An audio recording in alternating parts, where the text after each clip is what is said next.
40 साल के मनोज का दिल अपने कमरे में जाते समय 25 साल के युवा सा धड़क रहा था। आने वाले लम्हों की कल्पना ही उसकी सांसों को बेकाबू किए दे रही थी, शरीर में झुरझुरी सी पैदा कर रही थी। आज उसकी सुहाग रात है।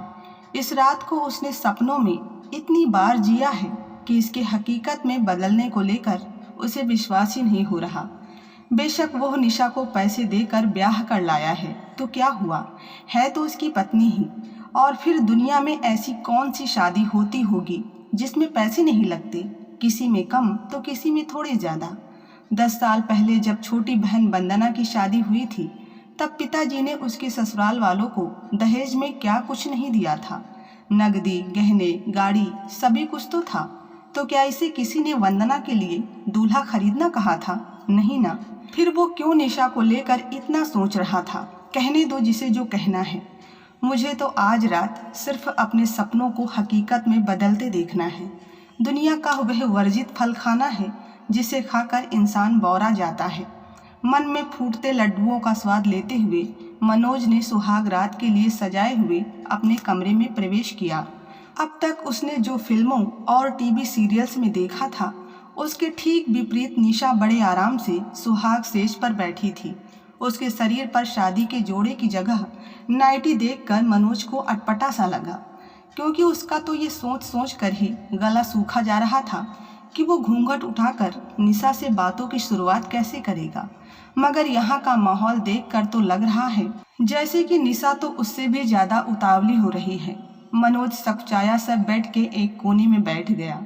निशा थोड़ी देर तो मनोज की पहल का इंतजार करती रही, फिर उसे झिझकते देखकर खुद ही उसके पास खिसक आई और उसके कंधे पर अपना सिर टिका दिया। प्रकृति ने जैसे उसे सब कुछ एक ही लम्हे में दे दिया। एक ही रात में मनोज तो जैसे जोरू का गुलाम ही हो गया था। आज निशा ने उसे वो तोहफा दिया था जिसके सामने सारी बादशाहत फीकी थी। सुबह मनोज ने बेफिक्री से सोती हुई निशा को नजर भर कर देखा। सब कुछ सामान्य ही था उसमें, कद काठी, रंग रूप और चेहरा मोहरा सभी कुछ। मगर फिर भी निशा उसकी पत्नी थी तो उसके लिए दुनिया की सबसे खूबसूरत औरत थी। यही तो खास होता है पति पत्नी के रिश्ते में। खुद को खुशकिस्मत मानकर मनोज मन ही मन मुस्कुरा दिया और सोती हुई पत्नी को प्यार से चूमता हुआ कमरे से बाहर निकल गया। निशा जैसी भी थी, मनोज से तो 21 ही थी। मनोज का गहरा सांवला रंग, मुटाया हुआ सा शरीर और कम पढ़ाई लिखाई सभी कुछ उसकी शादी में रोड़ा बने हुए थे। अब तो सिर के बाल भी सफ़ेद होने लगे थे। बहुत कोशिशों के बाद भी जब जान पहचान और अपनी बिरादरी में मनोज के रिश्ते की बात नहीं जमी तो उसकी बढ़ती हुई उम्र को देखते हुए उसकी बुआ ने उसकी माँ को सलाह दी कि अगर अपने समाज में बात नहीं बन रही है तो किसी गरीब घर की गैर बिरादरी की लड़की के बारे में सोचने में कोई बुराई नहीं है। और तो और आजकल तो लोग पैसे देकर भी दुल्हन ला रहे हैं। बुआ की बात से सहमत होते हुए भी मनोज की माँ ने एक बार उसकी कुंडली मंदिर वाले पंडित जी को दिखाने की सोची। पंडित जी ने कुंडली देखकर मुस्कुराते हुए कहा, बहन जी, शादी का योग तो हर किसी की कुंडली में होता ही है। किसी किसी की शादी जल्दी तो किसी की थोड़ी देर से, मगर समझदार लोग आजकल कुंडली के फेर में नहीं पड़ते। आप तो कोई ठीक ठाक सी लड़की देखकर बच्चे का घर बसा दीजिए, चाहे कुंडली मिले या ना मिले, बस लड़की मिल जाए और शादी के बाद दोनों के दिल मिले बस। मनोज की माँ को पंडित जी की बात समझ में आ गई और उन्होंने अपने मिलने वाले व रिश्तेदारों के बीच में यह बात फैला दी कि उन्हें मनोज के लिए किसी भी जात बिरादरी की लड़की चलेगी, बस लड़की संस्कारी और दिखने में थोड़ी ठीक ठाक हो। बात निकली है तो दूर तलक जाएगी। एक दिन मनोज की माँ से मिलने एक व्यक्ति आया जो शादियाँ करवाने का काम करता था। उसी ने उन्हें निशा के बारे में बताया और मनोज से उसकी शादी करवाने के एवज में 10,000 रुपये की मांग की। मनोज अपनी माँ और बुआ के साथ निशा से मिलने उसके घर गया।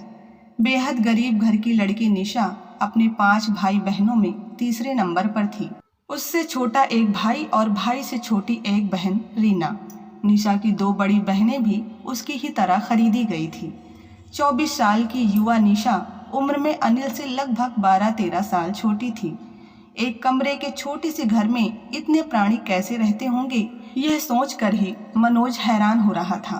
उसे तो ये सोचकर हंसी आ रही थी कि कैसी परिस्थितियों में ये बच्चे पैदा हुए होंगे। खैर, निशा को देखने के बाद मनोज ने शादी के लिए हाँ कर दी। अब यह तय हुआ कि शादी का सारा खर्चा मनोज का परिवार ही उठाएगा और साथ ही निशा के परिवार को 2 लाख रुपए भी दिए जाएंगे ताकि उनका जीवन स्तर कुछ सुधर सके। 50,000 रुपए एडवांस देकर मनोज और निशा की शादी का सौदा तय हुआ और जल्दी ही घर के 4 जने जाकर निशा को ब्याह लाए। बिना किसी बारात और शोर शराबे के निशा उसकी पत्नी बन गई। निशा निम्न वर्गीय घर से आई थी, इसलिए मनोज के घर के ठाट बाट देखकर वो भौचक्की सी रह गई। बेशक उसका स्वागत किसी नववधू सा नहीं हुआ था, मगर निशा को इसका ना तो कोई अफसोस था और ना ही उसने कभी इस तरह का कोई सपना देखा था, बल्कि वो तो इस घर में आकर फूली नहीं समा रही थी। जितना खाना उसके मायके में दोनों वक्त बनता था, उतना तो यहाँ एक वक्त खाने में बच जाता है और कुत्तों को खिलाया जाता है। ऐसे ऐसे फल और मिठाइयाँ उसे यहाँ देखने और खाने को मिल रहे थे जिनके उसने सिर्फ नाम ही सुने थे, देखे और चखे कभी नहीं। अगर मैं मनोज के दिल की रानी बन गई तो फिर घर की मालकिन बनने से मुझे कोई नहीं रोक सकता। निशा ने मन ही मन सोच लिया कि आखिरकार उसे घर की सत्ता पर कब्जा करना ही है। सुना था कि पुरुष के दिल का रास्ता उसके पेट से होकर जाता है। नहीं, पेट से होकर नहीं, बल्कि उसकी भूख की आनंदमयी संतुष्टि से होकर जाता है। फिर भूख चाहे पेट की हो, धन की हो या फिर शरीर की हो। यदि मैं मनोज की भूख को संतुष्ट रखूंगी तो वो निश्चित ही मेरे आगे पीछे घूमेगा और फिर तू मेरा राजा, मैं तेरी रानी, घर की महारानी। ये सोच सोच कर निशा खुद ही अपने दिमाग की दाद देने लगी। बनूं मैं दिल की रानी। अपने इस प्लान के मुताबिक निशा रोज दिन में 2 बार मनोज को आई लव यू स्वीटू का मैसेज भेजने लगी। लंच टाइम में उसे फ़ोन करके याद दिलाती कि खाना टाइम पर खा लेना। वह शाम को सज धज कर मनोज को उसके इंतजार में खड़ी मिलती। रात के खाने में भी वह मनोज को गर्मा गर्म फुलके अपने हाथ से बनाकर ही खिलाती थी, चाहे उसे घर आने में कितनी भी देर क्यों ना हो जाए, और खुद भी उसके साथ ही खाना खाती थी। यानी हर तरह से मनोज को यह महसूस करवाती थी कि वह उसकी ज़िंदगी में सबसे विशेष व्यक्ति है और हर रात वो मनोज को अपने क्रियाकलापों से खुश रखने की पूरी कोशिश करती थी। उसने कभी मनोज को मना नहीं किया, बल्कि वह तो उसे प्यार करने के लिए प्रोत्साहित करती थी। उम्र में छोटी होने के कारण मनोज उसे बच्ची ही समझता था और उसकी हर नादानी को नज़रअंदाज कर देता था। कहने को तो मनोज अपने माँ बाप का इकलौता बेटा था, मगर कम पढ़े लिखे होने और अति साधारण शक्ल सूरत के कारण अक्सर लोग उसे कोई खास तवज्जो नहीं दिया करते थे। वहीं उसकी शादी भी नहीं हो रही थी, सो मनोज हीन भावना का शिकार होने लगा था। मगर निशा ने उसे यह एहसास दिलाने में कोई कसर नहीं छोड़ी कि वह कितना काबिल और ख़ास इंसान है, बल्कि वह तो कहती थी कि मनोज ही उसकी सारी दुनिया है। निशा के साथ और प्यार से मनोज का आत्मविश्वास भी बढ़ने लगा। निशा को पाकर मनोज ऐसे खुश था जैसे किसी भूखे व्यक्ति को हर रोज भरपेट स्वादिष्ट भोजन मिलने लगा हो। एक दिन निशा की माँ का फ़ोन आया। वे उससे मिलना चाह रही थी। रात में निशा ने मनोज की शर्ट के बटन खोलते हुए अदा से कहा, मुझे कुछ रुपए चाहिए। माँ ने मिलने के लिए बुलाया है। पहली बार जा रही हूँ, अब इतने बड़े बिजनेसमैन की पत्नी हूँ, खाली हाथ तो नहीं जा सकती ना, तो माँ से ले लो ना। मनोज ने उसे पास खींचते हुए कहा, माँ से क्यों, मैं तो अपने हीरो से ही लूँगी, वह भी हक से। कहते हुए निशा ने मनोज के सीने पर अपना सिर टिका दिया। कितने चाहिए? अभी ये रखो और चाहिए तो कल दे दूँगा। मनोज ने निहाल होते हुए उसे 20,000 रुपये थमा दिए। निशा को यूँ लगा जैसे बहुत बड़ा खजाना मिल गया हो। निशा ने भी मनोज को खुश करने में कोई कसर नहीं छोड़ी। निशा 15 दिनों के लिए मायके गई थी, मगर 5 दिनों के बाद ही मनोज को उसकी याद आने लगी। निशा की सेहत भरी बातें और मस्ती भरी शरारतें उसे रात भर सोने नहीं देती।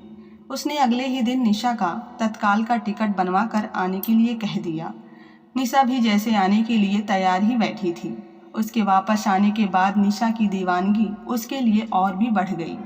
अब निशा हर महीने मनोज से 10-15 हज़ार रुपये लेकर अपने मायके भेजने लगी।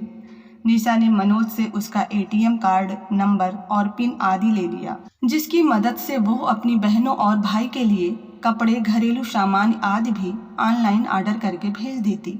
निशा के प्यार का नशा मनोज के सिर चढ़कर बोलने लगा था, सैया भय कोतवाल, तो अब डर काहे का, घर में निशा का ही हुक्म चलने लगा। बेटे की इच्छा को देख मनोज की माँ को ना चाहते हुए भी तिजोरी की चाबियां बहू को देनी पड़ी। सामाजिक लेन देन आदि भी सब कुछ उसी की सहमति या अनुमति से होता था।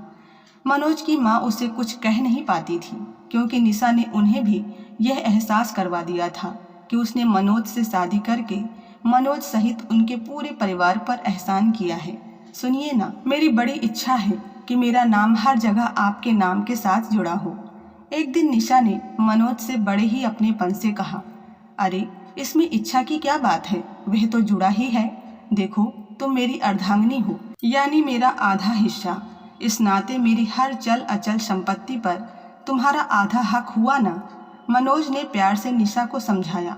वह तो ठीक है, मगर यह सब अगर कानूनी रूप से भी हो जाता तो कितना अच्छा होता, मगर इसमें तो कई पेच होंगे ना। चलो रहने दो, बिना मतलब आप परेशान हो जाएंगे।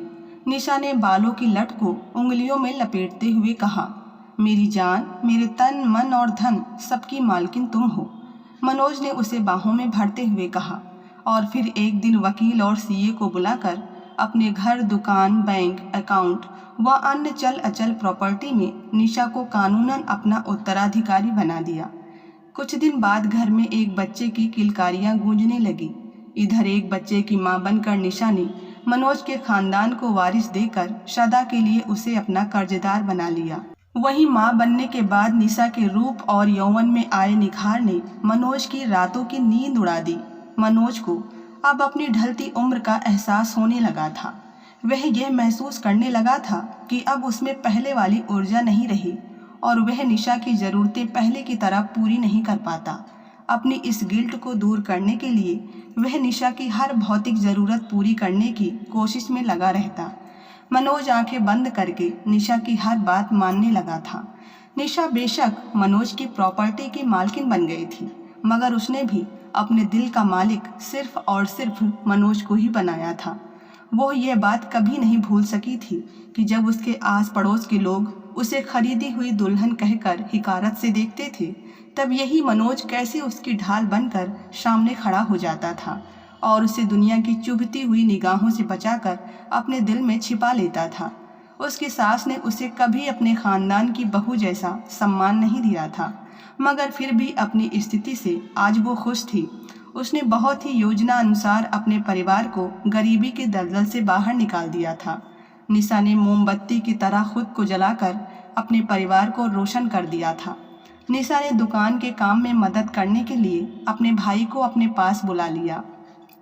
इसी बीच मनोज की मां चल बसी तो अपने अकेलेपन को दूर करने के लिए निशा ने अपने माँ, पापा और छोटी बहन रीना को भी अपने पास ही बुला लिया। एक दिन वही दलाल निशा के घर आया जिसने मनोज से उसकी शादी करवाई थी। रीना को देखते ही उसकी माँ से बोला, क्या कीमत लगाओगे लड़की की? किसी को ज़रूरत हो तो बताना पड़ेगा ना। मेरी बहन किसी की खरीदी हुई दुल्हन नहीं बनेगी, निशा ने फुफकारते हुए कहा। खरीदी हुई दुल्हन? बड़ी जल्दी पर निकल आए तेरे। अपनी शादी का किस्सा भूल गई क्या? दलाल ने निशा पर ताना कसते हुए मुंह बनाया।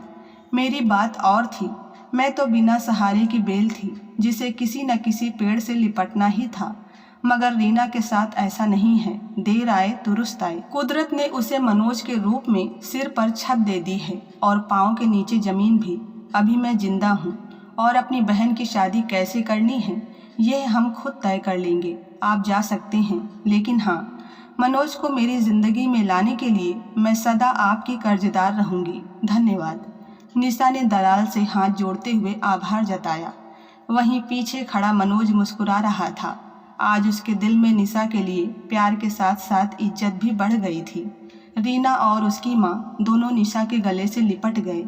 सपने और अरमान तो हर लड़की के होते हैं, चाहे वो गरीब घर से हो या अमीर। हर लड़की अपनी शादी और अपने पति के सपने देखती है, लेकिन सबके सपने पूरे नहीं होते, क्योंकि हर इंसान मनोज जैसा दिलेर नहीं होता जो खरीदी हुई दुल्हन को भी खानदानी इज्जत और प्यार दे। निशा ने भी अपने पति को ही अपना भगवान माना। तो आज की कहानी में बस इतना ही।